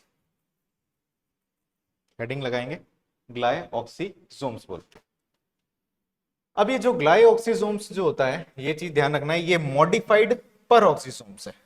यानी परऑक्सीसोम ने क्या करा, कुछ मॉडिफिकेशन करा, तो इसको अपन क्या बोलते हैं, मॉडिफाइड पर ऑक्सीसोम्स बोलते हैं, ठीक है, मॉडिफाइड पर ऑक्सीसोम्स। अब ये जो मॉडिफाइड पर ऑक्सीसोम्स है सिर्फ और सिर्फ प्लांट में मिलती है, ओनली प्रेजेंट इन प्लांट। और प्लांट में भी खास करके फैटी सीड्स, ठीक है भाई, ऐसे बीज जिसके अंदर फैट कंटेंट ज्यादा होता है, उसके अंदर क्या मिलती है, ये आपके जो ग्लाइऑक्सिसोम्स मिलती है। अगर इसके स्ट्रक्चर की अपन बात करें, सेम ऐसा स्ट्रक्चर होगा इसके अंदर, ठीक है। बाहर की तरफ एक कौन सी होगी, मेम्ब्रेन होगी, उसको अपन क्या बोलेंगे, सिंगल मेम्ब्रेन बोलते हैं। अंदर की तरफ एक एंजाइम प्रेजेंट होता है। इस एंजाइम के अगर अपन फंक्शन की अपन बात करें, यानी ये एंजाइम जो होता है, ठीक है, इसके अगर फंक्शन की अगर अपन बात करते हैं तो एक साइकिल चलता है इसके मतलब एंजाइम की वजह से, जिसको अपन बोलते हैं ग्लाइऑक्सिलेट साइकिल बोलते हैं। तो इसका फंक्शन जो होता है वो होता है ग्लाइऑक्सिलेट साइकिल, ठीक है भाई। तो याद रखना, कंफ्यूज मत होना।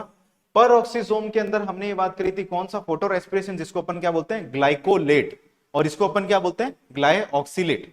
अब ग्लाइऑक्सिलेट साइकिल होता क्या चीज है, जैसे कि एक सिंपल सी अपन बात करते हैं कि आपने एक नाम सुन रखा होगा कि अपन घर पे जो यूज करते हैं तेल की बात करें, मूंगफली का तेल हो गया, ऐसे अपन तेल यूज करते हैं। मतलब हम वो बीज लेते हैं जिनके अंदर क्या होता है, ऑयल कंटेंट ज्यादा होता है, जैसे आलमंड ऑयल हो गया।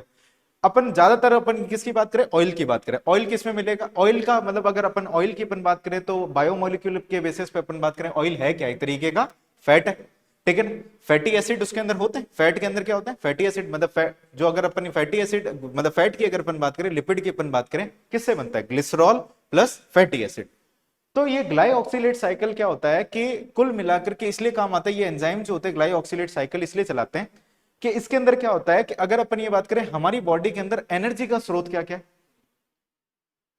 एनर्जी का सोर्स क्या है, कार्बोहाइड्रेट, प्रोटीन और फैट। सबसे ज्यादा एनर्जी किससे मिलती है, फैट से। सबसे जल्दी एनर्जी किससे मिलती है, कार्बोहाइड्रेट से। प्रोटीन को हम लास्ट में रखते हैं क्योंकि वो एक स्टारवेशन के समय, जब मान लो कि आपको खाना नहीं मिल रहा, बॉडी डिग्रेडेशन कंडीशन में होगी, बॉडी खाना को नहीं मिल रहा, तो ठीक है ना, उसके समय पे क्या होता है, प्रोटीन को तोड़ा जाता है। तो कुल मिलाकर के ये चीज बात समझ में आई हमारे को, ग्लाइऑक्सिलेट साइकिल के अंदर होता यह है कि यहां पे जो फैटी एसिड्स जो होते हैं, यानी फैट जो होते हैं, ठीक है ना, इस फैट को कन्वर्ट किया जाता है कार्बोहाइड्रेट के अंदर। क्या इतनी बात समझ में आई आपको, इसका मतलब क्या है, तो ये जो है आपके ग्लाइऑक्सिलेट साइकिल क्या करता, क्या है, फैट को कन्वर्ट करता है किसके अंदर, कार्बोहाइड्रेट के अंदर। क्यों, जल्दी एनर्जी चाहिए। इसको ऐसे समझो, ठीक है ना, आपको समझाने के लिए, ये हमारे पास में एक सीड है, ठीक है, एक सीड है जिसके अंदर हम ये बात कर रहे हैं कि यहां पे क्या है कि फैट कंटेंट बहुत ज्यादा है, ठीक है। अब इस सीड की अगर अपन ये बात करें, मान लो कि ये सीड जो है, ठीक है ना, एग्जांपल की अगर अपन बात करें तो ये ग्राउंड नट सीड मान लो, या फिर इसी को ही मान लो कैस्टर सीड, ठीक है, ग्राउंडनट सीड या फिर कैस्टर सीड। अब इस सीड के अंदर एक ऑर्गेनिज्म प्रेजेंट है या फिर एक ऑर्गेनल प्रेजेंट है, जिसको अपन क्या बोलेंगे, ग्लाइऑक्सिसोम। अब इसको चाहिए एनर्जी, और फैट को आसानी से तोड़ नहीं सकते, तो ये ग्लाइऑक्सिसोम के अंदर एक साइकिल चलेगा जिसको अपन क्या बोलते हैं, ग्लाइऑक्सिलेट साइकिल। ये ग्लाइऑक्सिलेट साइकिल करेगा क्या, जो इस सीड के अंदर फैट प्रेजेंट होगा, उस फैट को किसके अंदर कन्वर्ट कर देगा, उसको कार्बोहाइड्रेट के अंदर। इतनी बात समझ में आई, कार्बोहाइड्रेट में, और इस कार्बोहाइड्रेट से क्या बना लेगा ये, एनर्जी। और जैसे ही कार्बोहाइड्रेट से एनर्जी बनाएगा तो इसका क्या हो जाएगा, अगर अपन ये बात करते हैं जर्मिनेशन, जर्मिनेशन का मतलब होता है पौधा उगाने के लिए हमारे को क्या करना पड़ेगा, जर्मिनेशन। तो इसके जर्मिनेशन के लिए हमारे को क्या चाहिए होता है, यहां पे ग्लाइऑक्सिसोम चाहिए, जो कि क्या करवाता है, इस फैटी सीड का क्या करवा देता है, जर्मिनेशन करवा देता है। क्या इतनी बात क्लियर है, कोई कंफ्यूजन तो नहीं है, वापस से देख लो। ग्लाइऑक्सिसोम जो होता है क्या होता है, मॉडिफाइड पेरोक्सिसोम। किस में प्रेजेंट होता है, प्लांट्स के अंदर। और कौन से प्लांट जिसके अंदर क्या होते हैं, फैटी सीड्स होते हैं। सिंगल मेम्ब्रेन होता है, एंजाइम होता है। इस एंजाइम की अगर अपन बात करें तो इसके एक फंक्शन होता है, इसके अंदर एक साइकिल चलता है जिसको अपन बोलते हैं ग्लाइऑक्सिलेट साइकिल। ग्लाइऑक्सिलेट साइकिल का मतलब क्या होता है, फैट को कन्वर्ट किया जाता है कार्बोहाइड्रेट में। क्यों, क्योंकि ये क्या है, fast source of energy, maximum source of energy, ठीक है ना। क्यों करते हैं कि फैटी सीड को क्या होता है कि जर्मिनेट करने के लिए ज्यादा एनर्जी की जरूरत है और जल्दी इंस्टेंट एनर्जी की जरूरत है। तो उसको क्या किया जाता है, इसकी बॉडी के अंदर, इसकी सीड के अंदर क्या होता है, ग्लाइऑक्सिसोम नाम का एक माइक्रो बॉडी होता है। ये माइक्रो बॉडी क्या करता है कि इसके अंदर जितना भी फैट होता है उसको जल्दी से जल्दी क्या करता है, कार्बोहाइड्रेट में कन्वर्ट करता है और इससे एनर्जी बनाता है और इसका क्या हो जाता है, जर्मिनेशन हो जाता है। ठीक है, अब हालांकि जब आप एनसीईआरटी पढ़ोगे माइक्रो बॉडी के लिए 3 लाइनें लिखी है। ठीक है, तो जो अभी अपन ने पढ़ा है उसके लिए 3 लाइनें, और वो लाइनें भी एक तरीके से खोटी लिखी है। अब खोटी ऐसे लिखी है कि जब आप एनसीईआरटी पढ़ोगे तो उसमें ऐसे लाइन लिख रखी है कि मैनी मेम्ब्रेन बाउंडेड स्ट्रक्चर।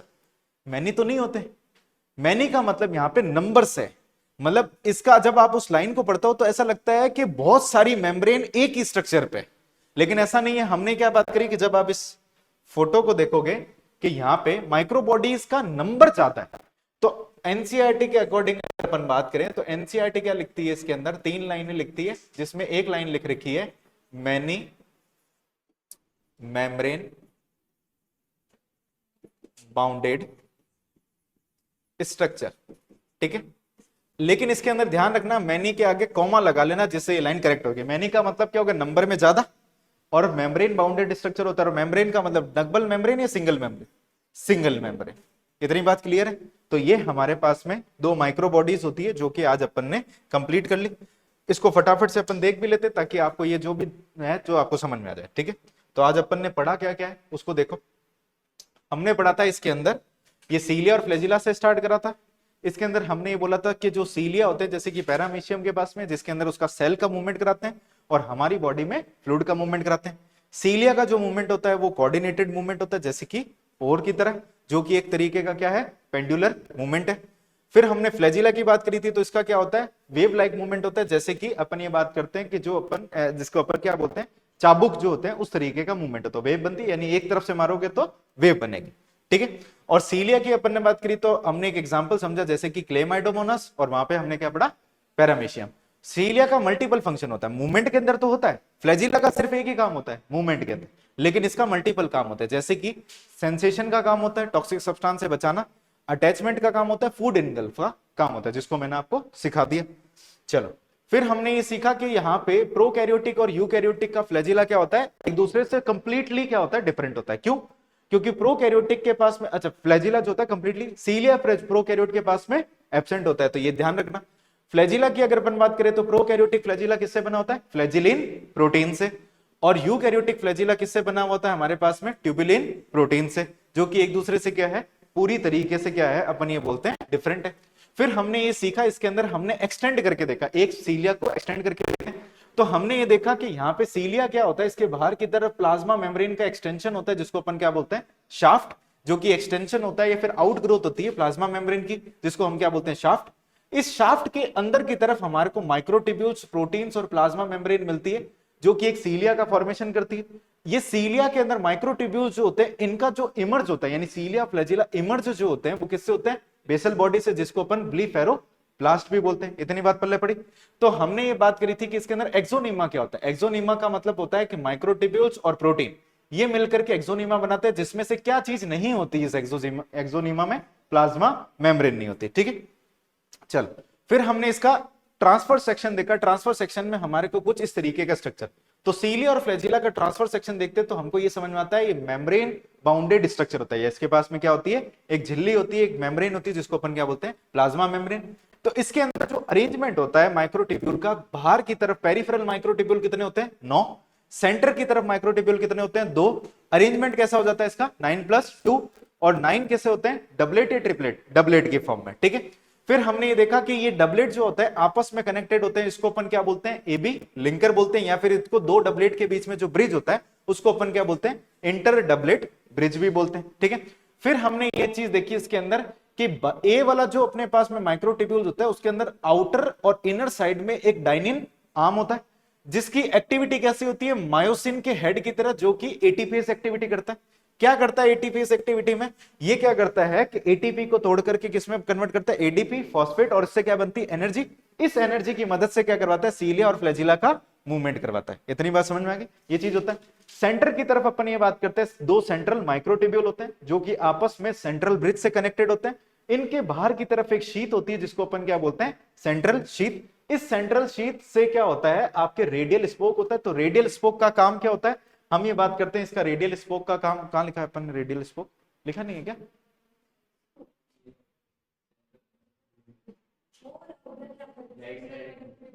हाँ ये रहा, ठीक है। रेडियल रेडियल स्पोक का काम क्या होता है, सेंट्रल माइक्रोट्यूब्यूल को पेरिफेरल माइक्रोट्यूब्यूल से जोड़ करके रखना, ठीक है।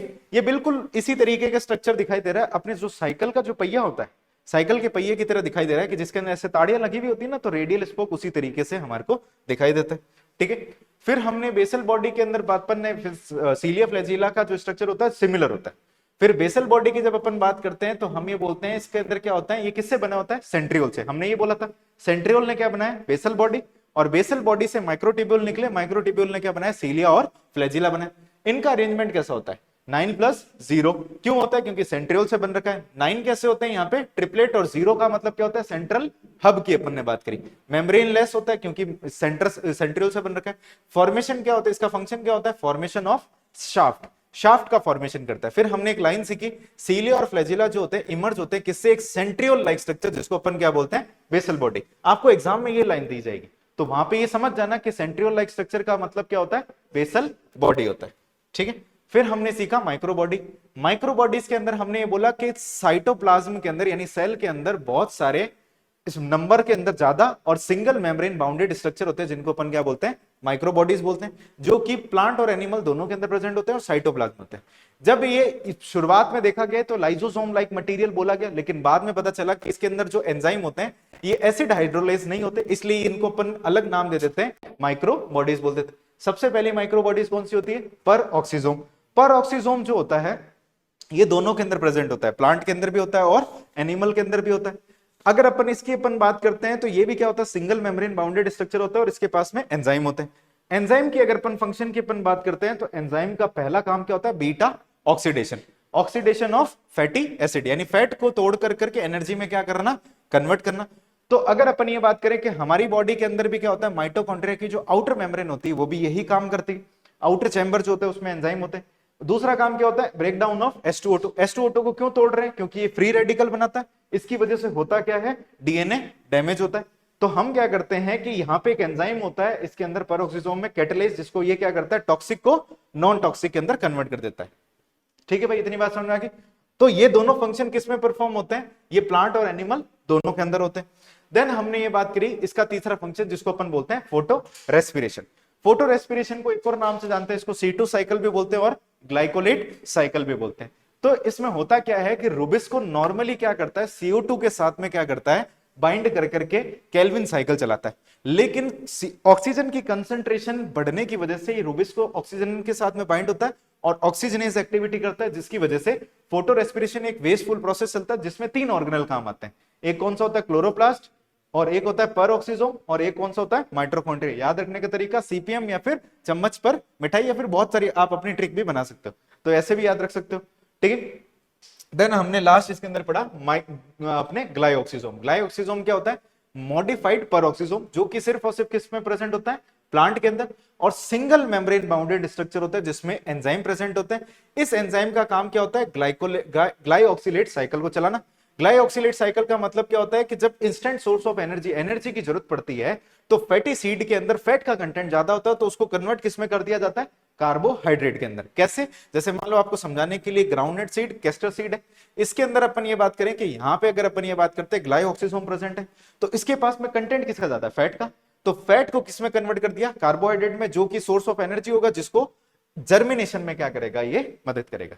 अब अपने पास में लास्ट इसका एक ऑर्गेनल बचा हुआ है जो कि है न्यूक्लियस, जो कि अपन अगले लेक्चर के अंदर लेंगे।